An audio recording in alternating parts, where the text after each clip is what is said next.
back with The Winner Stands Alone by Paulo Coelho. 11 a.m. It all began, they say, with an unknown 19-year-old posing in a bikini for photographers who had nothing better to do during the 1953 Cannes Festival. She immediately shot to stardom, and her name became legendary, Brigitte Bardot.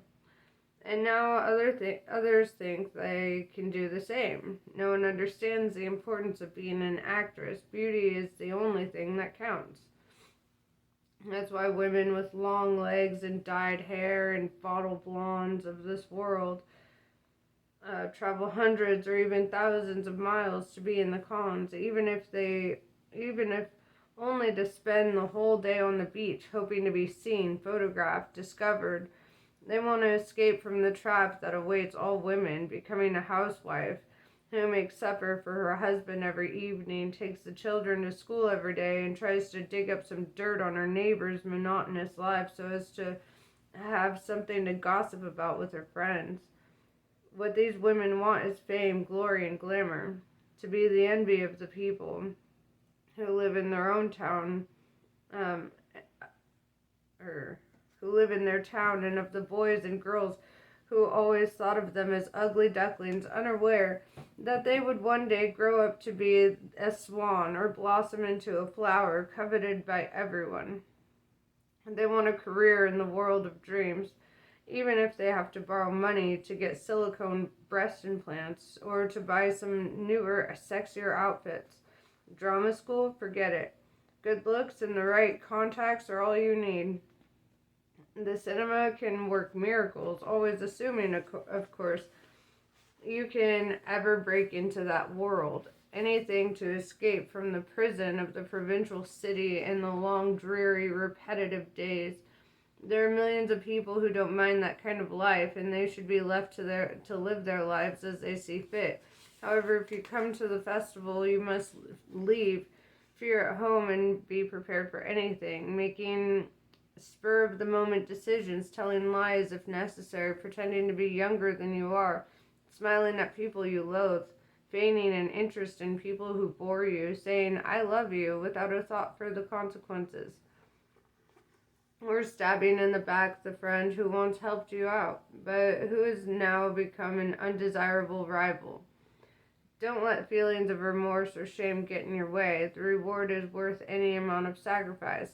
Fame, glory, glamour. Gabriella finds these thoughts irritating. It's definitely not the best way to start a new day. Worse, she has a hangover. At least there's one consolation. She hasn't woken up in a 5-star hotel next to a man telling her to put her clothes on and leave because he has important business to deal with, like buying or selling films.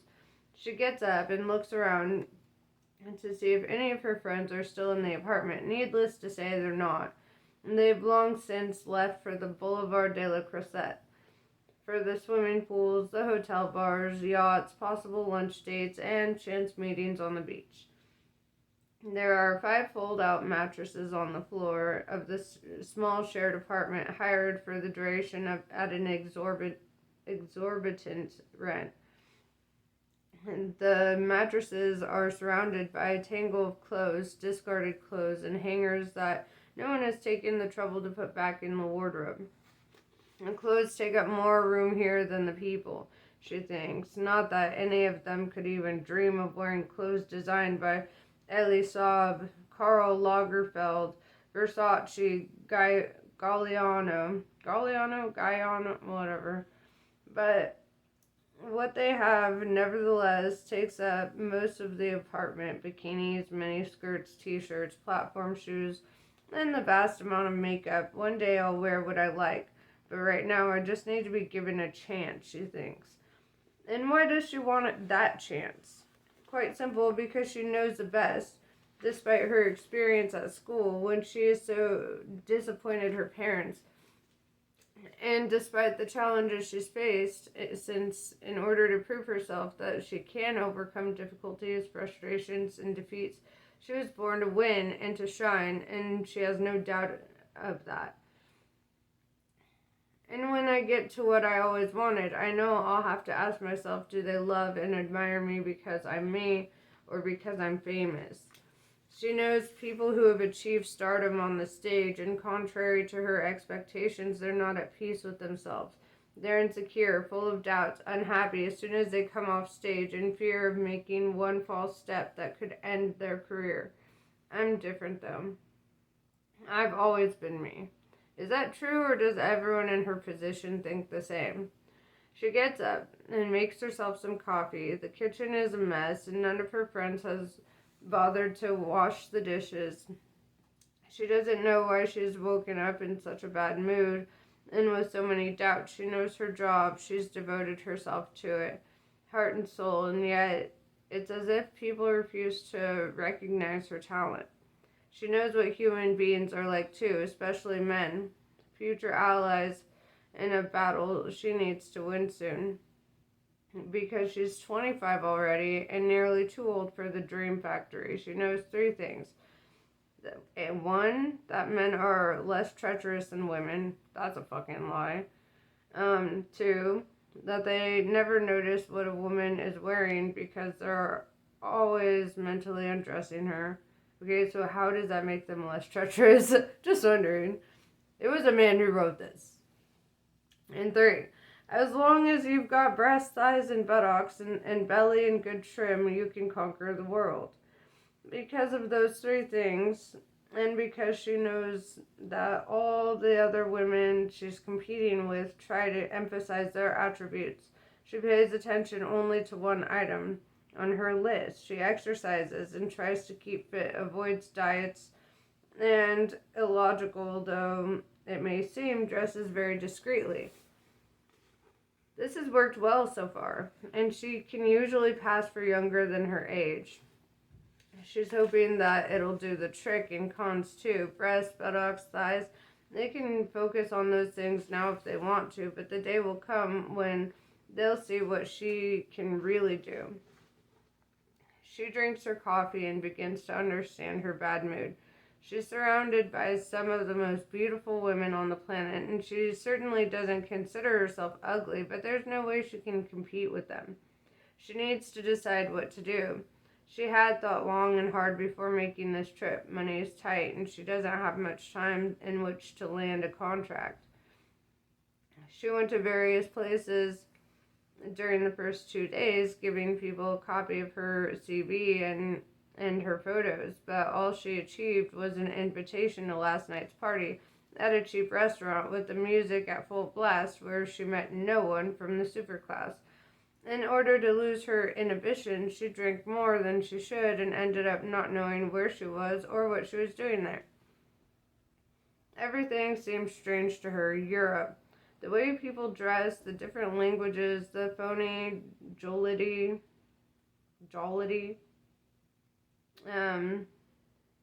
when the truth was that everyone was wishing they could have been invited to some more important event instead of being in that utterly insignificant place, listening to the same old music and having to hold shouted conversations about other people's lives and the injustices committed by the powerful and the powerless. Gabriella is tired of talking about these so-called injustices, and that's simply the way it is. They choose the people they want to choose, and they don't have to explain themselves to anyone, which is why she needs a plan. A lot of other young women with the same dream, but not, of course, with as much talent as she has, will be doing the rounds with her. CVs and their photos, the producers who come to the festival must be inundated with portfolios, DVDs, business cards. What would make her stand out? She needs to think. She won't get another chance like this. Largely because she spent up all her savings on this trip. And horror of horrors, she's getting old. She's 25. This is her last chance. You can tell how much I care about that.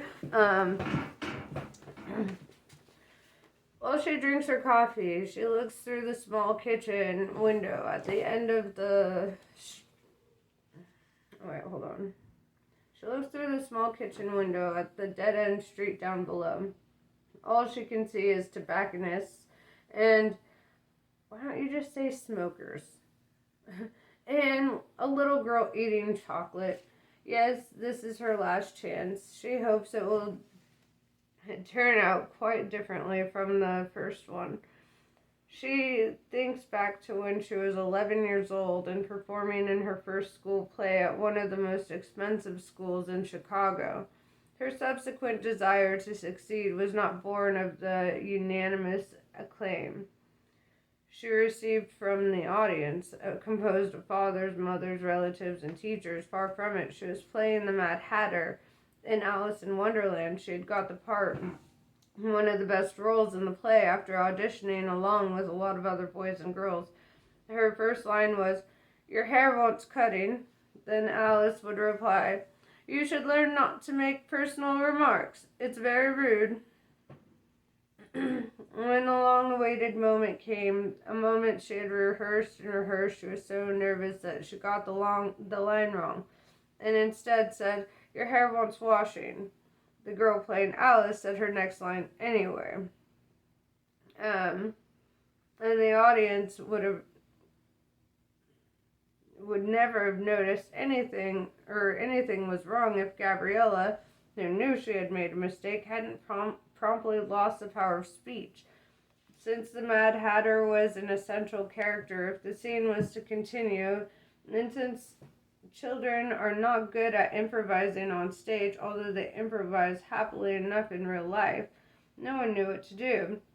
Then, after several long minutes, during which the actors simply looked at each other, the teacher started applauding, announced it was time for an interval, and ordered everyone off stage.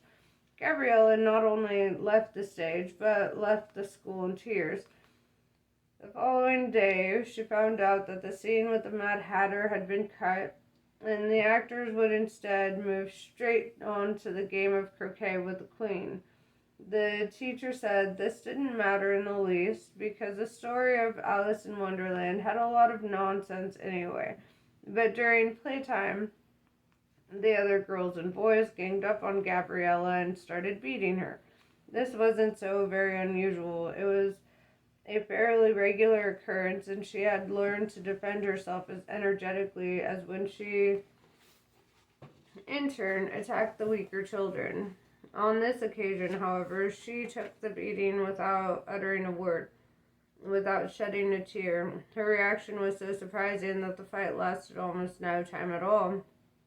Her schoolmates expected her to scream and shout, and when she didn't, rapidly lost interest. For with each blow, Gabriella was thinking, "I'll be a great actress one day, and then you'll be sorry." Who says that? Children aren't capable of deciding what they want to do in life. Adults do. And when we grow to be adults ourselves, we believe that we really are wise beings who are always right. Many children had doubtless been through a similar experience, playing the role of the Mad Hatter, or Sleeping Beauty, or Alice, or Aladdin, and decided there and then to abandon the spotlights and the applause. Gabriella thought had never before lost a battle. She was the prettiest and most intelligent student in the school, and always got the best marks in class, and she knew intuitively that if she didn't fight back at once, she would be lost. It was one thing to get a beating from her schoolmates, because she could give as good as she got. But it was quite another to carry a failure like that around with her for the rest of her life. As we all know, a fluffed line in a school play, an inability to dance as well as everyone else, or rude comments passed about skinny legs or a big head, which all children have to put up with, can have two radically different consequences. Some people opt for revenge and try to be really good at whatever it is the others thought they couldn't do. One day you'll envy me, they think. Most people, however, accept their limitations, and then things tend to go from bad to worse. They grow up insecure and obedient, although they dream of the day when they'll be free and able to do whatever they want. They get married to prove that they are not as ugly as the other kids said they were. Although deep down they still believe they are. They have children so that no one can say they're infertile, even though they never wanted kids anyway. They dress well so that no one can say they dress badly, although they know people will say that anyway. How exhausting. By the following week, the incident at play had been forgotten by everyone at school, but Gabriella had decided that one day, when she was a world-famous actress accompanied by secretaries, bodyguards, photographers, and legions of fans, she would go back to that school. She would put on a performance of Alice in Wonderland for the needy children. She would make the news, and her childhood friends would say, "I was on the same stage as her once." The mother wanted her to study chemical engineering, and as soon as she finished high school, her parents sent her to the Illinois Institute of Technology. During the day, she studied protein paths and the structure of benzene, but she spent her evenings with Ibsen, Coward, and Shakespeare while attending a drama course paid for with the money sent to her by her parents to buy clothes and course books. She trained with the best professionals and had excellent teachers. She received good reviews and letters of recommendation. She performed without her parents' knowledge as a backup singer for a rock group and as a belly dancer in a play about Lawrence of Arabia. It was always a good idea to accept any role that came along. There was always the chance that someone important might be in the audience, someone who would invite her to the first real audition. And then all those testing times and all her struggles to gain a place in the spotlight would be over. The years passed. Gabriella made TV commercials, toothpaste ads, did some modeling work, and was even tempted to respond to an invitation from a group that specialized in providing escorts for businessmen, because she desperately needed money and to put together a proper portfolio to send to all the major modeling and acting agencies in the United States. God, that's exhausting to think about. Fortunately, God, in whom she never lost faith, saved her. That same day, she was offered a job as an extra in a video of a Japanese singer, which was going to be filmed beneath the viaduct of the Chicago L. She was paid much more than she expected. Apparently, the producers had demanded a fortune in fees for the foreign cast, and with that extra money, she managed to produce the Vital Book of Photos, or book, as it's known in every language in the world, which also cost much more than she had imagined. She was always telling herself that she was just at the beginning of her career, even though the days and months were beginning to fly by. She might have been picked to play Ophelia in Hamlet. Well, she was in the drama course, but life mostly offered her only ads for deodorants and beauty creams whenever she went to an agency to show them her book and the letters of recommendation from teachers, friends, and colleagues. She found the waiting room full of girls who looked very like her. All of them smiling, all of them hating each other, all doing whatever they could to get something, anything, that would give them visibility, as the professionals called it. She would wait hours for her turn to come and meanwhile read books on meditation and positive thinking. She would end up sitting opposite someone, male or female, who ignored the letters and went straight to the photos. Not that they ever commented on those either. They would make a note of her name. Sometimes she would be called in for an audition, about 1 in 10 of which bore fruit. There she would be again, with all her talent, or so she thought, standing in front of a camera, and a lot of ill-mannered people who were always telling her, "Relax, smile, turn to the right, drop your chin a little, lick your lips." And the result, a photo of a brand new brand of coffee. And what happened when she wasn't called? She felt rejected, but soon learned to live with that and come see it as a necessary experience, a test of her perseverance and faith. She refused to accept the fact that the drama course, the letters of recommendation, the CV listing minor roles performed in minor theaters were of no use at all. Her mobile phone rang. None at all. It continued to ring. She was still traveling back in time as she gazed out at the tobacconists and at the little girl eating chocolate. Then she finally emerged from her reverie, realized what was happening, and answered the phone. A voice at the other end was saying she had an audition in 2 hours' time. She had an audition in Cannes? So it had been worth crossing the ocean, arriving in a city where all the hotels were full, meeting up at the airport with other young women in exactly the same position as she, a Pole, 2 Russians, and a Brazilian, and going around knocking on doors until they found that shared exorbitantly priced apartment. After all those years of trying her luck in Chicago and traveling now and then to Los Angeles in search of more agents, more advertisements, more rejections, it turned out that her future lay in Europe. In 2 hours' time, she couldn't catch a bus because she didn't know the routes. She was staying high up on a steep hill and had only been down it twice so far, to distribute copies of her book and to go to that stupid party last night. On both occasions she reached the bottom of the hill. She had hitched a lift from complete strangers, usually single men in magnificent convertibles. Everyone knew Cannes to be a safe place, and all women know that good looks help when trying to get a ride. But she couldn't leave anything to chance this time. She would have to resolve the problem herself. Auditions follow a rigorous timetable. That was one of the first things you learn at any acting agency. She had noticed on her first day in Cannes that the traffic was almost permanently gridlocked, so all she could do was get dressed and leave at once. She would be there in an hour and a half. She remembered the hotel where the producer was staying because it was on the pilgrimage route she had followed yesterday, in search of some opportunity, some opening. Now the problem was what to wear. She fell upon the suitcase she had brought with her, chose some Armani jeans made in China and bought on the black market in Chicago for a fifth of the real price.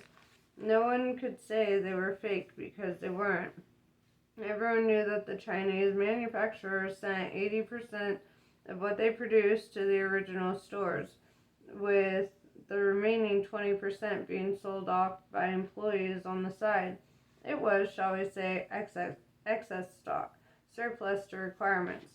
She was wearing a white DKNY t-shirt, which had cost more than the jeans. Faithful to her principles, she knew that the more discreet the clothes, the better. No short skirts, no plunging necklines, because if other women had been invited to the audition, that's what they would be wearing. She wasn't sure about her makeup in the end. She opted for a very light foundation and an even lighter application of lip liner. She had already lost a precious 15 minutes. 11:45 a.m. Ugh. Chairs. Why did we invent them? They're awful. Okay. Where was I? 11:45 a.m. People are never satisfied. If they have a little, they want more. If they have a lot, they still want more. Once they have more, they wish they could be happy with little, but are incapable of making the slightest effort in that direction. Is it just that they don't understand how simple happiness is? What can she want? That girl in the jeans and white t-shirt who just came running past. What could be so urgent that it stopped her taking time to contemplate the lovely sunny day, the blue sea, the babies in their strollers, the palms fringing on the beach? Don't run, child. You'll never escape the two most important presences in the life of any human being, God and death. God accompanies your every step and will be annoyed because he can see that you're not paying attention to the miracle of life, or indeed death. You just ran past a corpse and didn't even notice. Igor has walked past the scene of the crime several times now. At one point, he realized that his comings and goings might rouse suspicion, so he decided to remain a prudent 200 yards from the scene. Leaning on the balustrade that looked out over the beach, he's wearing dark glasses, but there's nothing suspicious about that. Not only because it's a sunny day, but because in a celebrity town like Cannes, dark glasses are synonymous with status.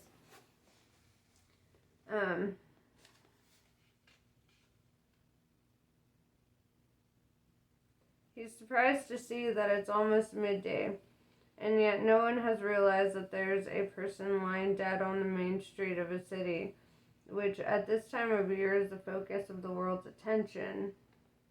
A couple are approaching the bench now, visibly irritated. They start shouting at the sleeping beauty. They're the girl's parents, angry because she isn't working.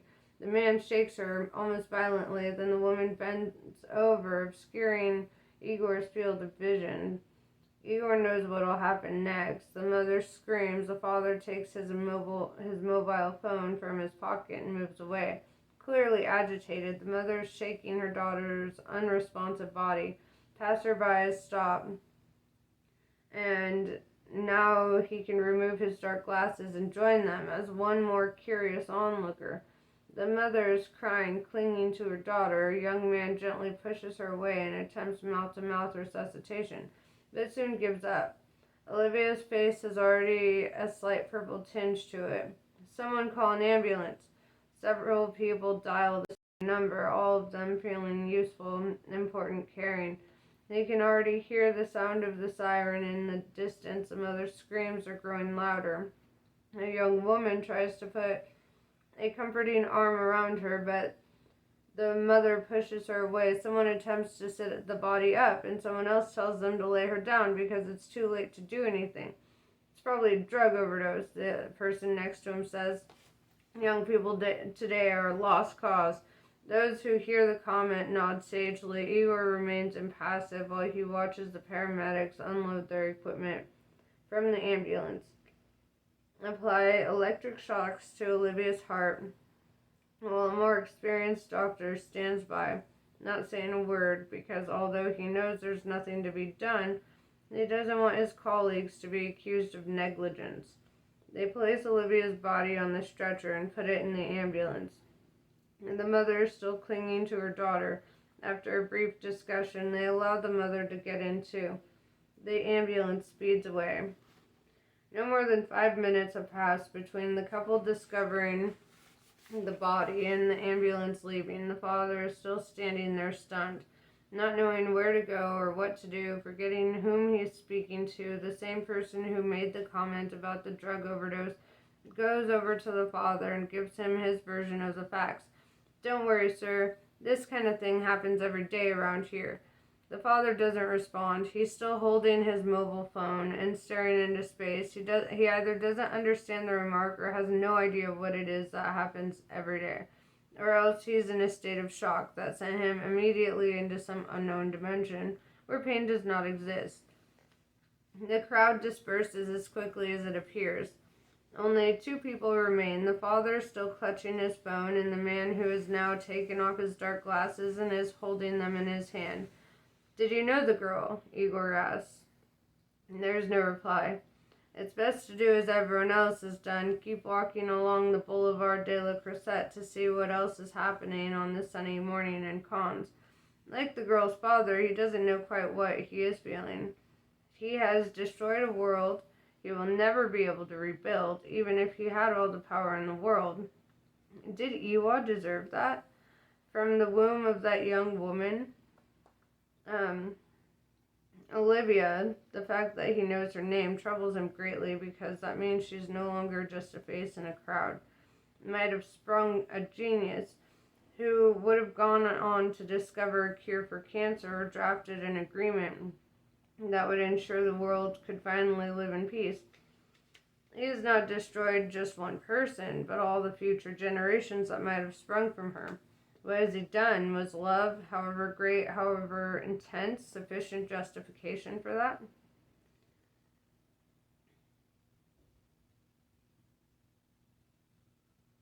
Sorry, I was having an opinion right there. Why would that matter? You take a life. It doesn't matter what could have sprung from it, at that point, I don't know. He already took a valuable life. And yet he finds value only in what her offspring could produce for other people. But that was my opinion. Now I'm done. I'm trying to stop having so many opinions while reading. But that ain't gonna happen. I'm very opinionated. Where was I? He had chosen the wrong person as his first victim. Her death will never make the news, and Ewell won't understand the message. Don't think about it. It's done now. You have prepared yourself to go much further than this, so carry on. The girl will understand that her death was not in vain, but was a sacrifice in the name of a greater love. Look around you. See what's happening in the city. Behave like a normal citizen. You've already had your fair share of suffering in this life. Now you deserve a little peace and comfort. Enjoy the festival. This is what you've been preparing yourself for. Even if he'd had his swimming things with him, he would have found it difficult to get anywhere near the seashore.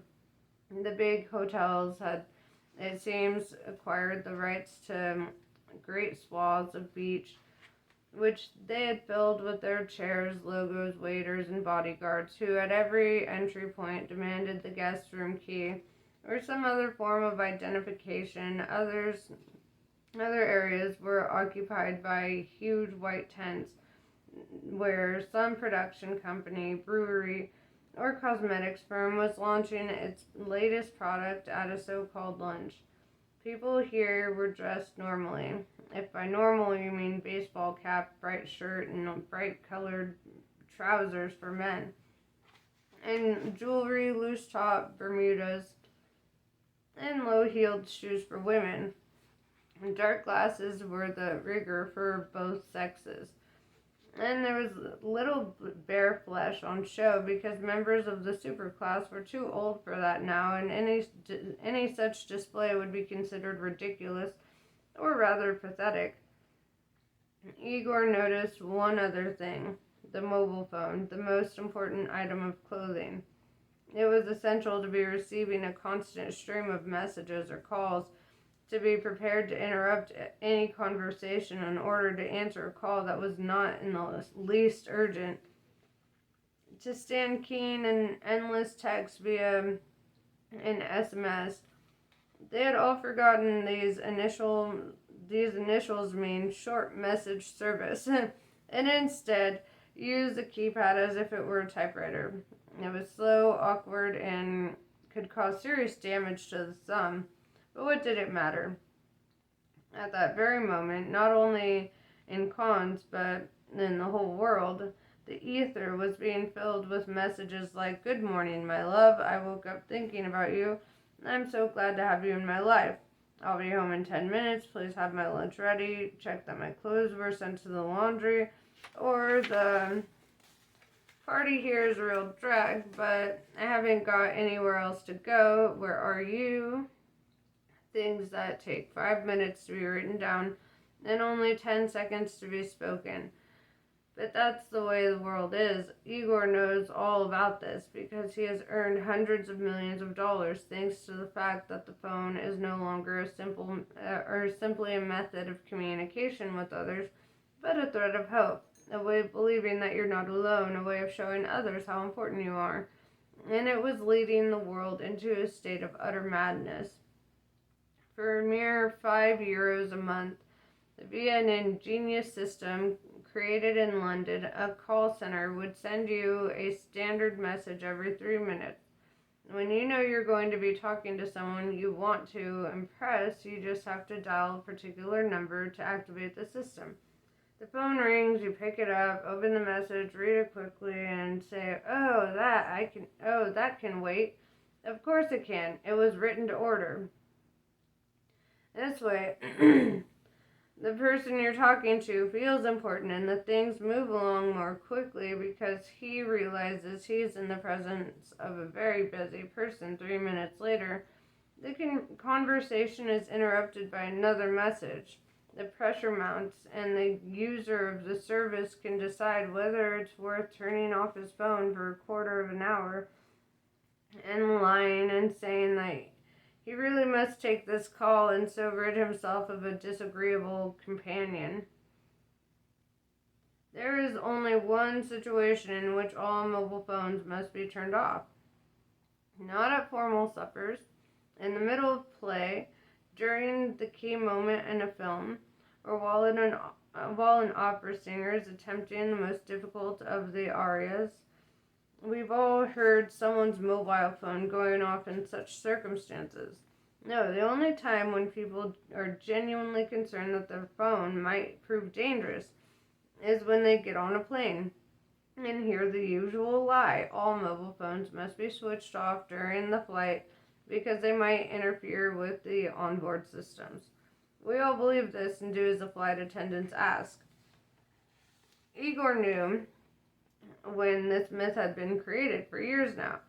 Airlines had been doing their best to convince passengers to use the phones attached to their seats.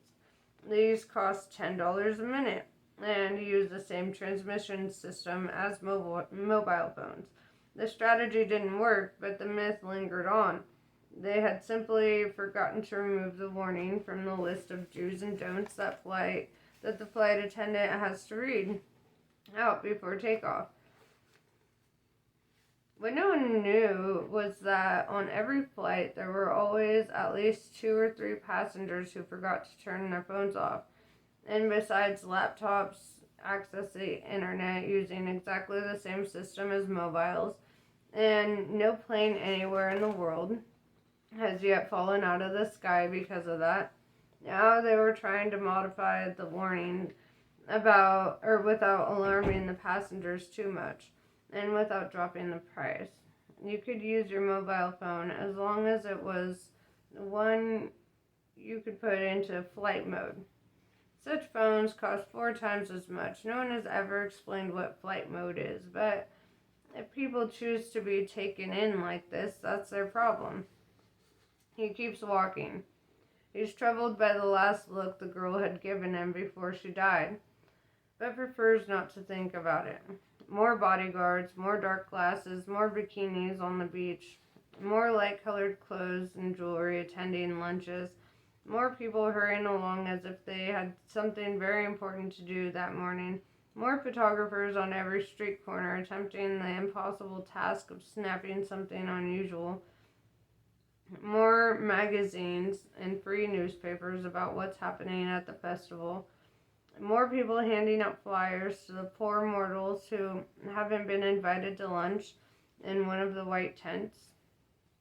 Flyers advertising restaurants on the top of the hill, far from everything, where little is heard of what goes on in the Boulevard de la Croisette, up where the models rent apartments for the duration of the festival, hoping they'll be summoned to an audition that will change their lives forever.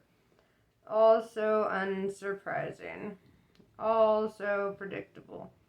If he were to go into one of those tents now, no one would dare ask for his identification because it's still early and the promoters will be afraid that no one will come in a half hour's time. Though depending on how things go, the security guards will be given express orders to let in only pretty, unaccompanied girls. Why not try it out? He follows his impulse. After all, he's on a mission. He goes down some steps which lead not to the beach, but to a large white tent with plastic windows, air conditioning, white chairs, and a table, largely empty. One of the security guards asks if he has an invitation, and he says that he does. He pretends to search his pockets. A receptionist dressed in red asks if she can help. He offers her business card. He offers her his business card bearing the logo of his phone company and his name. Igor Malev, president. He's sure his name is on the list, he says, but he must have left his invitation at the hotel. He's been at a series of meetings and forgot to bring it with him. The receptionist welcomes him and invites him in. She has learned to judge men and women by the way they dress. And president means the same thing worldwide. Besides, he is the president of a Russian company. And everyone knows how rich Russians like to show off their wealth. There was no need to check the list. Igor enters, heads straight for the bar. It's a very well equipped tent. There's even a dance floor, and orders a pineapple juice because it suits the atmosphere, and more important, because the drink decorated with a tiny blue Japanese umbrella comes complete with a black straw. He sits down at one of the many empty tables. Among the few people present is a man in his 50s with Funez mahogany brown hair, fake tan, and a body honed in one of those gyms that promise eternal youth. He's wearing a torn t-shirt and is sitting with two other men who are both dressed in impeccable designer suits. The two men turn to face Igor, and he immediately turns his head slightly, but continues to study them from behind his dark glasses. The men in suits try to work out who this new arrival is, then lose interest. Igor's interest, however, increases. The man does not even have a mobile phone on the table, although his two assistants are constantly fielding calls. Given that this badly dressed, arrogant fellow has been let into the tent, given that his mobile phone turned off, given that the waiter keeps coming up to him asking him if he wants anything, given that he doesn't even deign to respond but merely waves him away, he is obviously someone very important. Igor takes a 50 euro note out of his pocket and gives it to the waiter who has just started laying the table. "Who's the gentleman in the faded blue t-shirt?" he asked, glancing in the direction of the other table. "Javits Wild. He's a very important man." "Excellent. After someone as insignificant as a girl at the beach, a figure like Javits Wild would be ideal. Not famous, but important. One of the people who decides who should be in the spotlight and who feels no need to take much care over his own appearance because he knows exactly who he is. And he's in charge of pulling the strings. And the puppets feel themselves to be the most privileged and envied people on the planet. Until one day, for whatever reason, the puppeteer decides to cut the strings and the puppets fall, lifeless and powerless. He's clearly a member of the superclass, which means that he has false friends and many enemies. One other question: would it be acceptable to destroy a universe in the name of a greater love? The waiter laughs. "Are you God or just gay?" "Neither, but thank you for your answer." He realizes he should not have asked that question, firstly because he doesn't need anyone's support to justify what he's doing.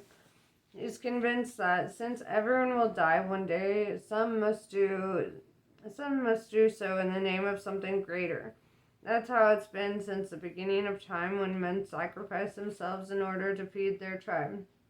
When the virgins were handed over to the priests to placate the wrath of the dragons and gods.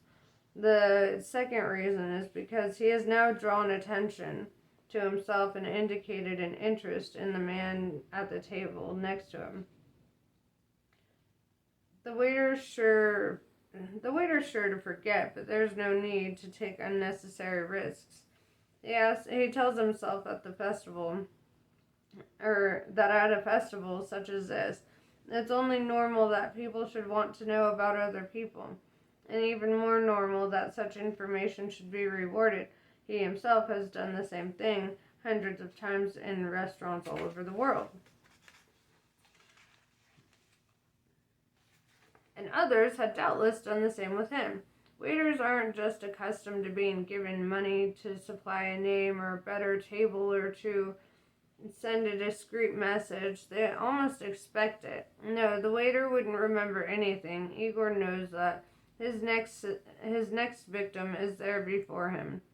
If he succeeds, and if the waiter is questioned, he'll say that the only odd thing to happen that day was a man asking him if he thought it was acceptable to destroy a universe in the name of a greater love.